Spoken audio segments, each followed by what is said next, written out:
Halo, kayak Adam. Halo, yuk. Gimana kabarnya yuk? Baik. Jadi gini, aku mau tanya, kalian udah tahu belum SDGs yang ke-15 yang dijelasin sama Bu Kiron tadi? Belum itu? Emang apa yuk? Oke, jadi gini. Pendidikan bukan sekedar transfer ilmu dalam kelas, melainkan fondasi utama untuk mengubah cara kita berinteraksi dengan bumi. Saat ini, ekosistem daratan kita menghadapi ancaman yang serius, mulai dari degradasi lahan, hilangnya biodiversitas, hingga krisis iklim yang semakin nyata. Tanpa kesadaran yang ditanamkan sejak dini, keberlanjutan hanyalah sebuah konsep tanpa aksi. Melalui pendidikan untuk pembangunan berkelanjutan, kita diajarkan bahwa setiap jengkal tanah memiliki fungsi ekologis yang vital bagi kehidupan manusia.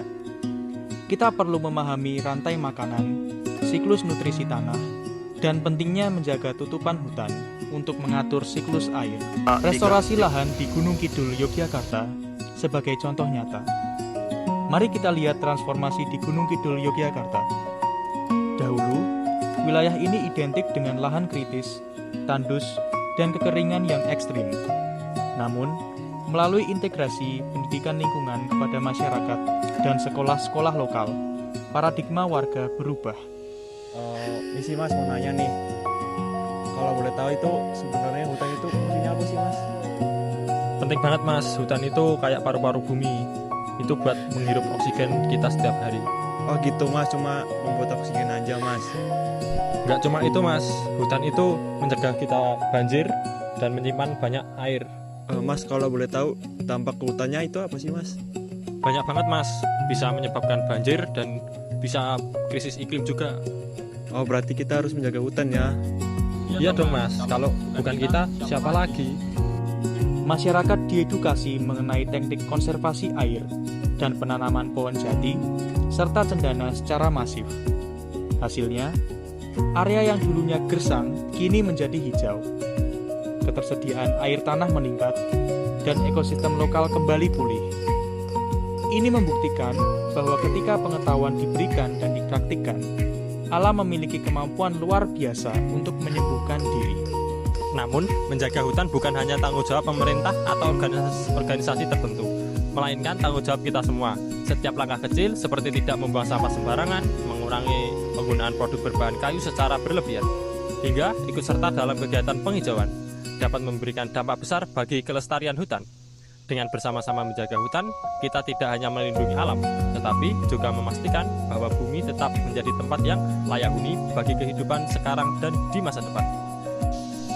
Selain itu, kita juga perlu meningkatkan kesadaran akan pentingnya menjaga keanekaragaman hayati yang ada di dalam hutan. Hutan bukan hanya sekedar kumpulan pohon, tetapi juga rumah bagi berbagai jenis flora dan fauna yang saling bergantung satu sama lain. Jika satu bagian ekosistem terganggu, maka keseimbangan alam pun ikut terancam. Peran generasi muda sangat dibutuhkan dalam menjaga kelestarian hutan. Melalui edukasi, kampanye lingkungan, dan pemanfaatan media sosial, kita bisa menyebarkan pesan positif tentang pentingnya menjaga alam. Langkah sederhana seperti menanam pohon, mengikuti kegiatan reboisasi, atau mendukung produk ramah lingkungan dapat menjadi kontribusi nyata. Dengan kepedulian dan tindakan bersama, kita dapat menjaga hutan tetap lestari. Karena pada akhirnya, masa depan bumi sangat bergantung pada bagaimana kita menjaga alam hari ini. Jadi, kesadaran lingkungan ini harus menjadi gaya hidup, memiliki produk berlanjutan, mengurangi limbah, dan melindungi habitat darat. Lokal adalah bentuk nyata dari penerapan ilmu yang kita miliki. Masa depan ekosistem darat tidak ditentukan oleh kebijakan besar semata, tetapi oleh jutaan aksi yang didasarkan oleh pemahaman mendalam tentang pentingnya menjaga bumi.